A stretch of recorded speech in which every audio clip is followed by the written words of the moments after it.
ഇനി ആരും തന്നെ കഷ്ടപ്പെട്ട് ഇനി പവർ പോയിന്റ് പ്രസന്റേഷൻ ഒന്നും ഉണ്ടാക്കേണ്ട ആവശ്യമില്ല.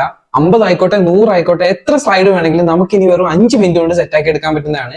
ഞാനൊക്കെ പഠിക്കുന്ന സമയത്ത് 2-3 ദിവസമൊക്കെ എടുത്തിട്ടാണ് ഞങ്ങൾ ഇത്രയും സ്ലൈഡൊക്കെ കംപ്ലീറ്റ് ചെയ്തിട്ടുള്ളത്. എനിവേ എന്തായാലും ഞാനത് പറഞ്ഞു തരാം. അതിന് മുമ്പായിട്ട് ഈ ഒരു ചാനൽ ഒന്ന് ഫോളോ ചെയ്ത് വെച്ചേക്ക്. ഇന്നില്ലെങ്കിൽ നാളെ ഉറപ്പായിട്ടും നമ്മുടെ കണ്ടന്റ് നിങ്ങൾക്ക് യൂസ്ഫുൾ ആവുന്നതാണ്. അപ്പൊ നമുക്ക് അത് എങ്ങനെയാണെന്ന് നോക്കിയാലോ. അപ്പൊ ഗൈസ്, നിങ്ങൾ ആദ്യം തന്നെ ക്രോമിൽ കയറിയിട്ട് PINIC എന്ന് അടിച്ചു കൊടുക്കുക. ശേഷം ഈ ആദ്യം കാണുന്ന ലിങ്കിലേക്ക് കയറുക, പ്രസന്റേഷൻ ഇന്റലിജൻസ്. അപ്പൊ ഈ ഒരു ലിങ്കിൽ കയറി കഴിയുമ്പോൾ നിങ്ങൾക്ക് ഫസ്റ്റ് ലോഗിൻ പേജ് ആയിരിക്കും വരുന്നത്. ഞാനിപ്പോൾ ഓൾറെഡി ലോഗിൻ ചെയ്തിട്ടുണ്ട്. ശേഷം ഇവിടെ ക്രിയേറ്റ് AI എന്ന് പറഞ്ഞൊരു ഓപ്ഷൻ ഉണ്ട്, അവിടെ ജസ്റ്റ് ഒന്ന് ക്ലിക്ക് ചെയ്യുക. നിങ്ങളുടെ കണ്ടന്റ് എന്താണോ അത് ഇവിടെ നിങ്ങൾ അടിച്ചു കൊടുക്കുക. ഞാൻ ഇവിടെ എന്റെ ടോപ്പിക് അടിച്ചു കൊടുത്തിട്ടുണ്ട്, ഹൈനിയുടെ ടോപ്പിക് അബൌട്ട് സാംസങ് ഫോൺ എന്ന്. ശേഷം നിങ്ങൾക്ക് എത്ര സ്ലൈഡ് വേണമെന്ന് ജസ്റ്റ് ഈ കാർഡിൽ പോയിട്ട് ജസ്റ്റ് ഒന്ന് സെലക്ട് ചെയ്ത് കൊടുക്കുക.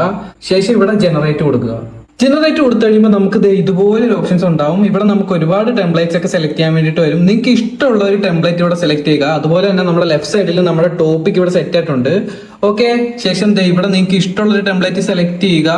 ശേഷം ഇവിടെ ഒന്ന് ജനറേറ്റ് കൊടുക്കുക.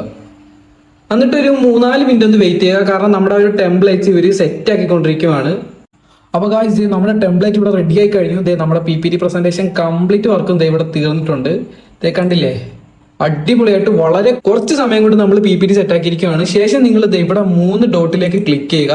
ഇവിടെ എക്സ്പോർട്ട് ഓപ്ഷൻ ഉണ്ട്. അതിനകത്ത് നിങ്ങൾക്ക് PDF ആയിട്ട് വേണമെങ്കിൽ അങ്ങനെ, അല്ലെങ്കിൽ പവർ പോയിന്റ് പ്രസന്റേഷന് വേണ്ടിയിട്ടുള്ളതാണെങ്കിൽ അങ്ങനെ.